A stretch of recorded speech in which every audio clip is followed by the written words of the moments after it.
95% of the supplements you're taking right now are doing absolutely nothing for your muscle growth, and the supplement industry is laughing all the way to the bank while you flush your money down the toilet.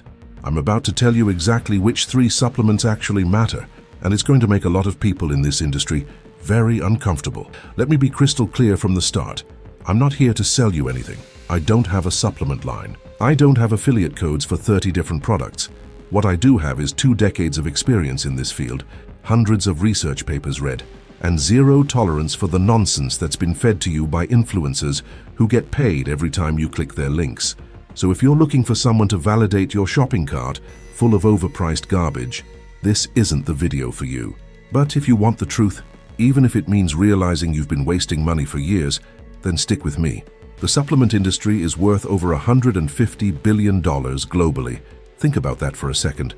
That's more than the entire GDP of some countries.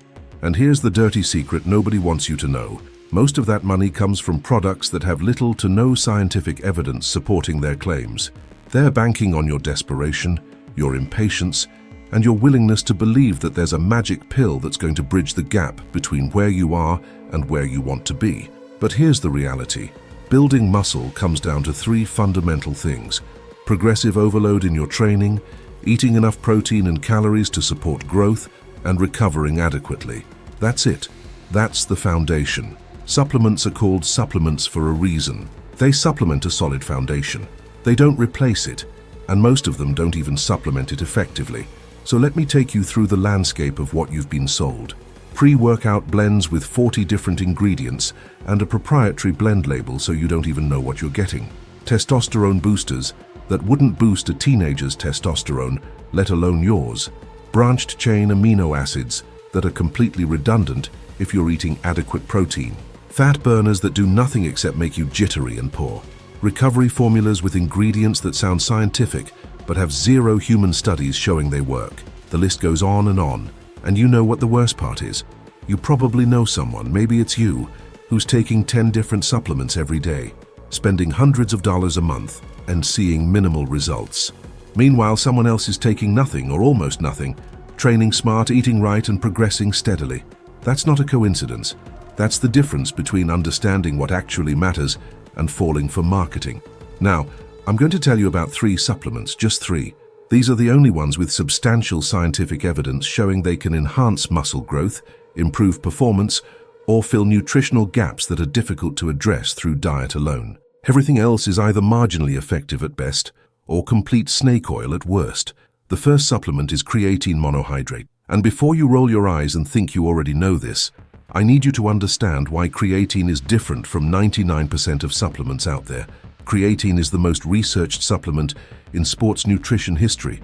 We're talking hundreds of studies over decades showing consistent, measurable benefits. It's not a maybe, it's not a sometimes. It's a yes, this works, and here's exactly how. Creatine increases your muscle's phosphocreatine stores. Phosphocreatine helps your body produce more ATP, which is the primary energy currency your muscles use during high-intensity exercise.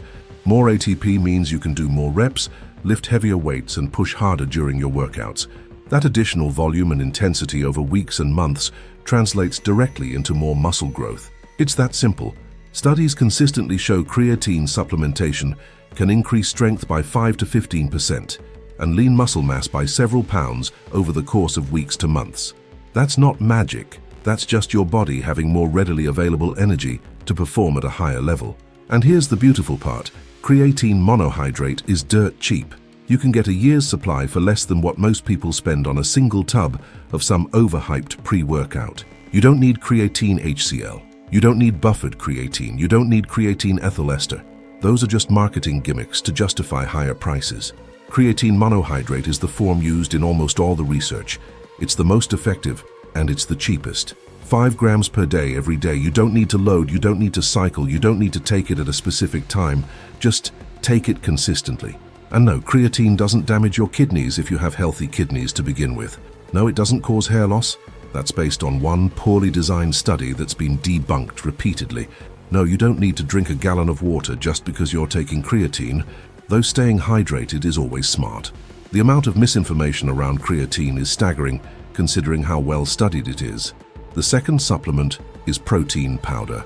Now I can already hear some of you saying protein powder isn't necessary if you eat enough whole food protein. And you're technically correct. But here's the thing, most people don't eat enough protein. They think they do, but when you actually track their intake, they're falling short of the optimal range for muscle building. For building muscle, you want to aim for roughly 0.7 to 1 gram of protein per pound of body weight per day. For a 180-pound person, that's 125 to 180 grams of protein daily. That's achievable through whole foods, absolutely. But it requires planning, preparation, and consistency that most people struggle with in real life. You're busy, you travel, you have days where cooking a proper meal isn't realistic. That's where protein powder becomes invaluable. Protein powder is convenient, cost-effective per gram of protein compared to most whole food sources, and it helps you hit your daily targets without forcing yourself to eat when you're not hungry. Whey protein is my top recommendation because it's quickly digested, rich in leucine, which is critical for triggering muscle protein synthesis, and backed by decades of research. If you're lactose intolerant or vegan, there are solid alternatives like pea protein or soy protein isolate. But here's what you need to understand. Protein powder doesn't have magical muscle-building properties beyond the protein itself. You're not paying for some secret anabolic formula. You're paying for convenient, high-quality protein. Those overpriced proteins with added muscle-building complexes and matrices are just charging you extra for ingredients that don't add meaningful value. Get a basic, reputable whey protein, isolate or concentrate, save your money, and put it toward actual food. And speaking of food, if you can get your protein from whole food sources, that's always preferable. Whole foods come with vitamins, minerals, and other nutrients that protein powder doesn't have. But protein powder fills the gap when whole foods aren't practical. It's a tool, not a replacement for eating real food. Now, if you've been following along and you're thinking, okay, this makes sense, this is cutting through the noise, do me a favor and hit that like button. I know it seems like a small thing, but it genuinely helps this channel reach more people who need to hear information that isn't filtered through supplement company marketing budgets. The algorithm rewards engagement, and your like tells the platform that this content is valuable. So if you're getting value out of this, take 1 second and click that button. The third supplement is vitamin D. And this is where things get interesting, because vitamin D is less about directly building muscle and more about ensuring your body can function optimally, which indirectly supports everything including muscle growth, recovery, and training performance. Vitamin D deficiency is incredibly common, especially if you live in northern latitudes, work indoors, or have darker skin that produces less vitamin D from sun exposure. Some estimates suggest that up to 40% of people in developed countries are deficient or insufficient in vitamin D. And when you're deficient, it impacts everything from bone health to immune function, to testosterone production, to muscle function. Research shows that low vitamin D levels are associated with reduced muscle strength, increased injury risk, and impaired recovery. Supplementing vitamin D when you're deficient can improve these markers and bring you back to baseline function. That doesn't mean megadosing vitamin D will turn you into a superhero if you're already sufficient, but it does mean that being deficient is actively holding you back. The recommended dose varies, but for most people, 1,000 to 4,000 IU per day is a safe and effective range. Vitamin D is fat-soluble, so take it with a meal that contains some fat for better absorption. And ideally, get your levels tested to know where you actually stand. You might be perfectly fine and not need supplementation, or you might be severely deficient and need a higher dose temporarily to correct it. Now, some of you are probably waiting for me to mention other supplements. What about beta-alanine? What about citrulline? What about BCAAs? What about all these other things you see in every supplement stack article? Here's my take. There are other supplements with some evidence behind them, but they're either providing marginal benefits, only beneficial in specific contexts, or redundant if you're doing the basics right. Beta-alanine can help buffer acid in your muscles during high-rep training, potentially giving you an extra rep or two. Is that worth it? Maybe if you're an advanced lifter optimizing every detail. For most people, it's not a priority. Citrulline can improve blood flow and reduce fatigue, which might enhance your pump and performance slightly. Again, marginal benefits that pale in comparison to just training harder and more consistently. BCAAs are particularly frustrating because they're so heavily marketed, despite being completely unnecessary if you're eating adequate protein. Protein contains BCAAs, If you're having a protein shake or eating chicken or eggs, you're getting BCAAs. Taking them separately is like buying a car and then paying extra for the steering wheel that already comes with the car. Caffeine deserves a mention because it's one of the most effective performance enhancers available, and it's legal, safe in moderate doses, and dirt cheap. A cup of coffee before training can legitimately improve your performance, focus, and power output.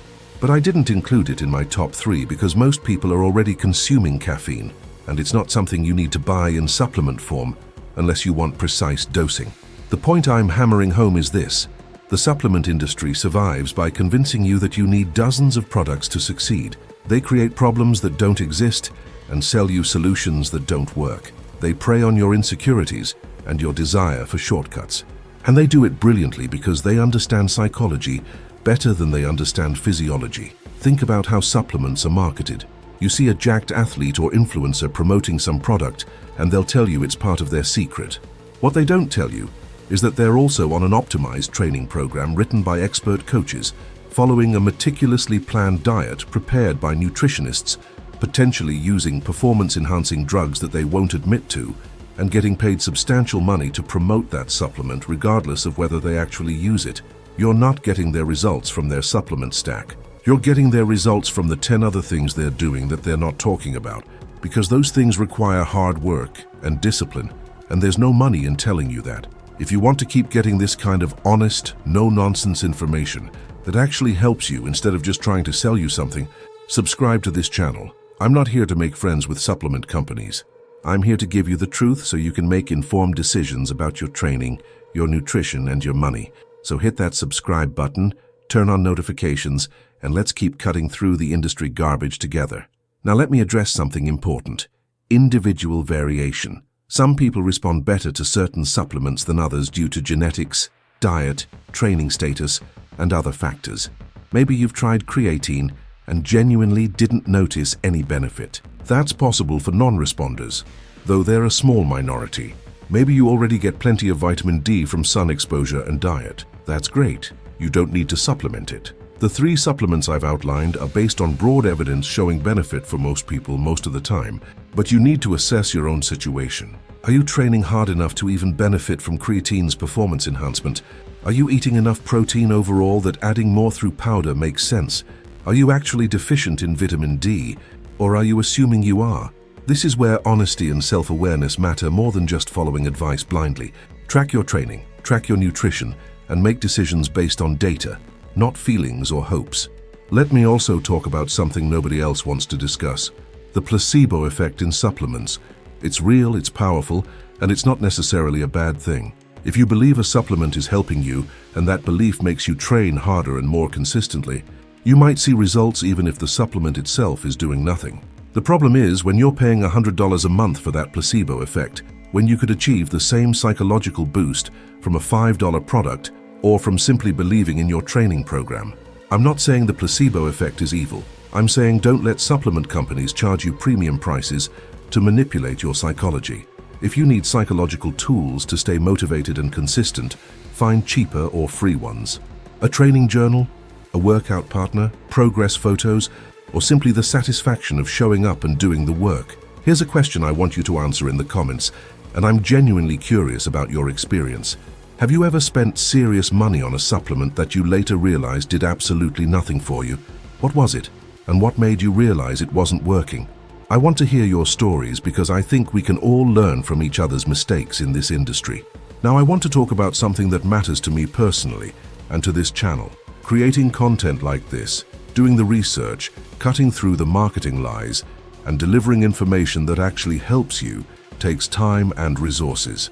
I don't accept sponsorships from supplement companies specifically because I want to maintain the integrity of telling you the truth, even when it costs those companies money. If you found value in this video, if this has saved you from wasting money or helped you understand what actually works, I'm asking you to consider supporting the channel. You can become a member or contribute through the thanks feature. Any amount, literally any amount, helps me continue making this kind of content without having to compromise and start pushing products I don't believe in. I know not everyone can contribute financially, and that's completely fine. Your views, your likes, your comments, your shares, all of that helps too. But if you're someone who can afford to chip in even a few dollars, it makes a real difference in keeping this channel independent and honest. So if you value that, please consider supporting. You'll find the options below this video. Let's talk about timing and dosing specifics because details matter. For creatine, timing doesn't really matter. Take your 5 grams whenever it's convenient. Some people prefer post-workout with their protein shake. Others take it in the morning with breakfast. Doesn't matter. Consistency matters. Take it every day, even on rest days, because you're maintaining elevated creatine stores in your muscles, not trying to time a spike around your workout. For protein powder, the classic post-workout window is overhyped. Yes, consuming protein after training is beneficial, but the idea that you have a 30-minute anabolic window that closes forever if you miss it is nonsense. What matters is your total daily protein intake and spreading it relatively evenly across meals. If you train fasted in the morning, having protein soon after makes sense. If you train after eating a protein-rich meal 2 hours earlier, rushing to chug a shake immediately after isn't critical. For vitamin D, take it with a meal containing fat since it's fat-soluble. Morning or evening doesn't matter, and don't megadose thinking more is better. There's an upper limit to how much your body can use effectively, and excessively high doses over long periods can cause problems. Stick to reasonable doses, ideally informed by blood work. Quality matters more than most people realize. The supplement industry is notoriously under-regulated. Third-party testing through organizations like NSF, Informed Sport or USP can verify that what's on the label is actually in the product and that it's free from contaminants or banned substances. This is especially important if you're an athlete subject to drug testing, but it's good practice for everyone. For creatine, look for a product that's tested and certified as pure creatine monohydrate. For protein powder, check for third-party testing and look at the amino acid profile to ensure it's not spiked with cheap fillers.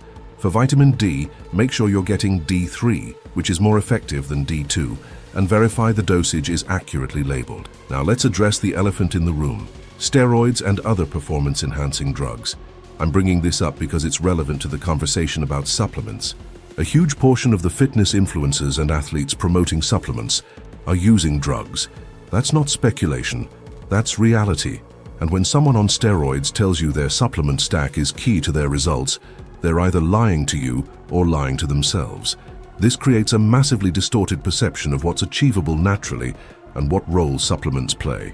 If you're natural, comparing yourself to enhanced athletes and thinking you just need better supplements to catch up is a losing game. You need realistic expectations based on what's actually achievable for drug-free lifters, which is still impressive, just not the comic book proportions you see on social media. The best supplements in the world won't give you results that remotely approach what steroids do, and that's fine. You don't need steroids to build an impressive physique, to get strong, to transform your body. But you do need patience, consistency, smart training, and proper nutrition. Supplements are a minor factor in that equation. Let me paint you a picture of what optimal supplementation looks like for someone serious about building muscle naturally. You wake up, have breakfast with your vitamin D supplement. Later, you have your first protein shake to help hit your daily protein target because you're busy and it's convenient. Before training, you have coffee for caffeine. After training, or at some point during the day, you mix 5 grams of creatine in water and drink it. That's it. That's the supplement routine of someone who understands what works. Compare that to what the industry wants to sell you: a morning supplement stack with greens powder, multivitamins, omega-3s, and various other pills. A pre-workout with 40 ingredients, an intra-workout with BCAAs and electrolytes, a post-workout shake with protein, creatine, glutamine, and a recovery blend, an evening supplement stack with zinc, magnesium, and sleep aids. That's easily $200 a month or more, and most of it is doing nothing except making your urine expensive. The psychological weight of all those supplements can actually be counterproductive.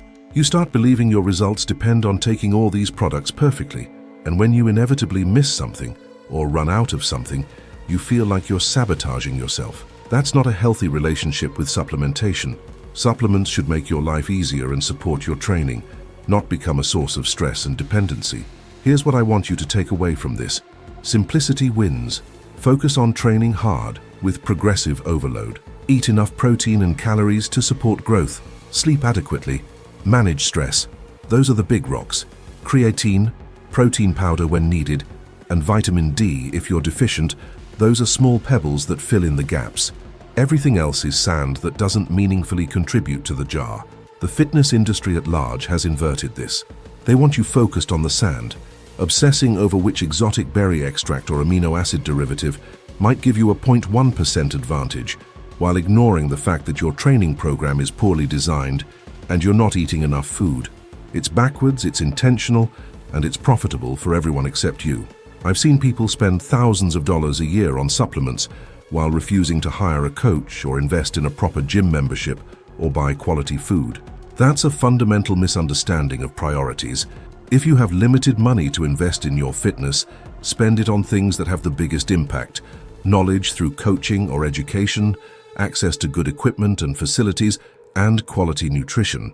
Supplements are dead last on that list. And if you're broke truly on a tight budget, here's the honest truth. You can build muscle without any supplements at all if you get the fundamentals right. People built incredible physiques for decades before the supplement industry existed. Is it slightly easier? With creatine and convenient protein? Yes. Is it impossible without them? Absolutely not. So don't let anyone, including supplement companies or influencers who profit from your purchases, convince you that you need to spend money on products to succeed. You need to spend effort, time, consistency, and discipline. Those are free, and they're far more valuable than any powder or pill. As we wrap this up, I want to leave you with a challenge. For the next month, simplify your supplement routine down to just the 3 I've outlined, or fewer if some don't apply to you. Take the money you save and invest it in something that genuinely improves your training. A coach, a gym with better equipment, higher quality food, or even just save it. Track your progress honestly. I'm willing to bet you'll see no drop-off in results, and you might even progress better because you're not wasting mental energy on supplement rituals that don't matter.